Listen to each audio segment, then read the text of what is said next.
Yo, welcome back, kembali lagi di channel Atoa Hayato. Bagaimana kabar nakama sekalian? Semoga selalu baik-baik saja. Akhir chapter 1048 yang lalu menunjukkan adu serangan terbesar yang pernah ada pada pertempuran di Onigashima ini. Luffy dan Kaido pun terlihat sudah mengeluarkan serangan terkuat mereka.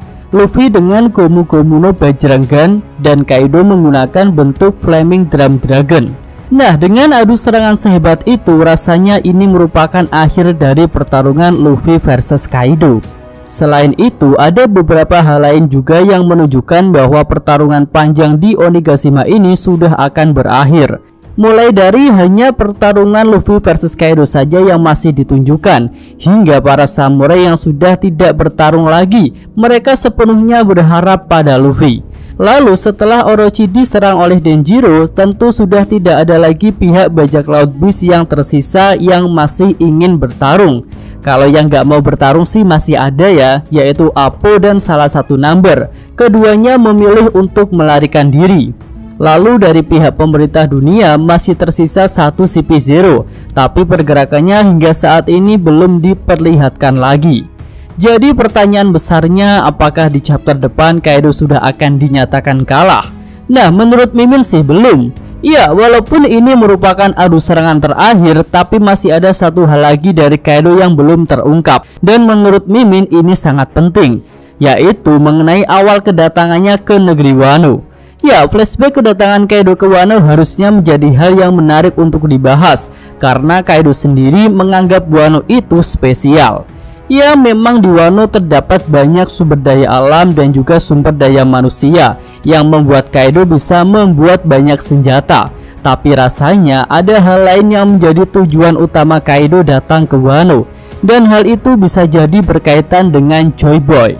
Ya, Kaido pernah menyebut nama Joy Boy di chapter 1014 ketika menjatuhkan Luffy ke laut.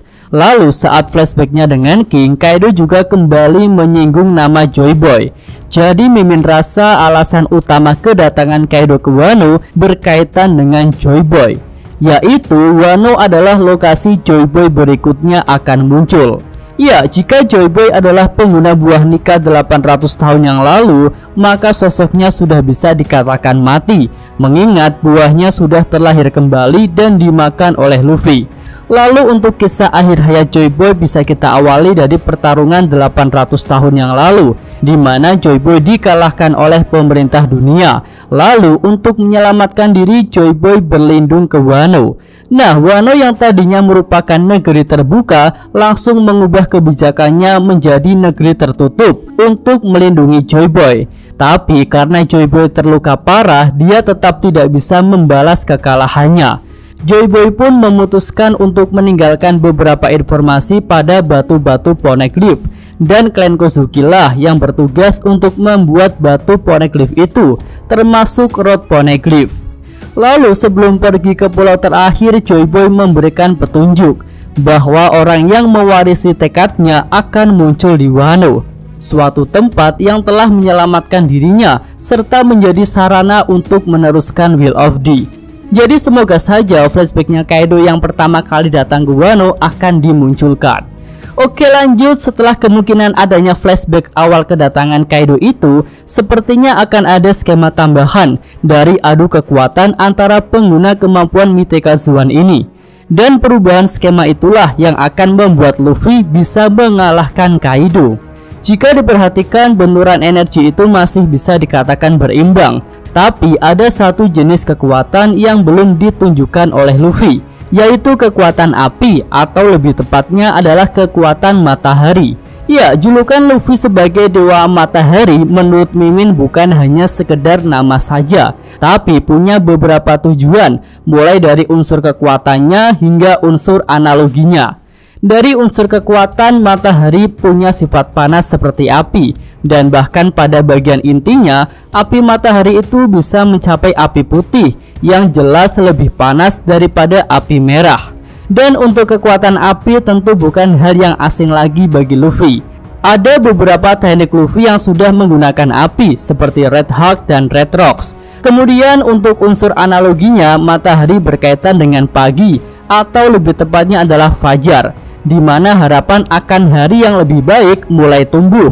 Lalu panas yang diterima makhluk bumi dari matahari juga memberikan banyak sekali manfaat, baik bagi manusia, hewan, dan juga tumbuh-tumbuhan. Dan berdasarkan hal itulah Mimin rasa Luffy akan menambahkan kekuatan matahari pada serangan terkuatnya ini. Dan hal itu akan membuat damage serangannya jadi bertambah. Mungkin tangan raksasa Luffy yang tadinya berwarna hitam merah karena haki akan berubah menjadi putih mengkilap dan memiliki kekuatan panas yang lebih tinggi daripada naga berapinya Kaido. Nah, dengan menambahkan kekuatan matahari itu, maka kekalahan Kaido akan terlihat masuk akal karena api merahnya dikalahkan oleh api putih dari matahari. Tapi mungkin kita masih bertanya-tanya ya, mengapa tangan Luffy merasa panas ketika tubuh Kaido diselimuti oleh api dan Luffy melepaskan tangannya?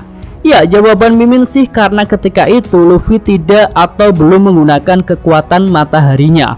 Dan bisa jadi kekuatan matahari Luffy itu belum bisa dia gunakan dengan leluasa, mengingat wujud Gear 5 ini kan baru saja dia dapatkan. Dan untuk kedepannya Luffy akan berlatih untuk mengendalikan kekuatan mataharinya. Dan mungkin itu adalah latihan yang akan ditempuh oleh Luffy sebelum nantinya bentrok dengan Kurohige yang punya kekuatan buah kegelapan Yami Yami no Mi. Ya, lalu jika Kaido memang akan kalah dan terlempar ke bawah, maka bagaimana dengan nasib Onigashima? Mimin pribadi sih masih yakin ya jika Momonosuke akan bisa mengurus Onigashima, karena sudah sejak awal itu adalah PR bagi Momo. Apalagi dia sudah mendapatkan beberapa flashback. Tapi jika memang Momo tidak bisa, masih ada dua cara lain. Pertama dengan mengandalkan Zunisa. Ya, walaupun kemungkinan hal itu kecil karena posisi Zunisa kan masih ada di pantai, sedangkan Onigashima sudah tepat berada di atas ibu kota bunga. Jadi sepertinya masih butuh beberapa waktu bagi Zunisa untuk sampai ke ibu kota bunga jika dia akan menopang pulau Onigashima. Lalu cara yang kedua adalah dengan menggunakan kekuatan Gear 5 Luffy. Bisa dengan mengubah Onigashima menjadi karet, atau Luffy sendirilah yang akan berubah menjadi raksasa lagi, lalu menopang Onigashima menggunakan tubuhnya. Jika ukuran tubuh Luffy bisa sebesar bogem raksasanya, maka mengangkat Onigashima bukanlah hal yang mustahil untuk dilakukan. Oke, itu aja prediksi Mimin untuk chapter 1049 mendatang.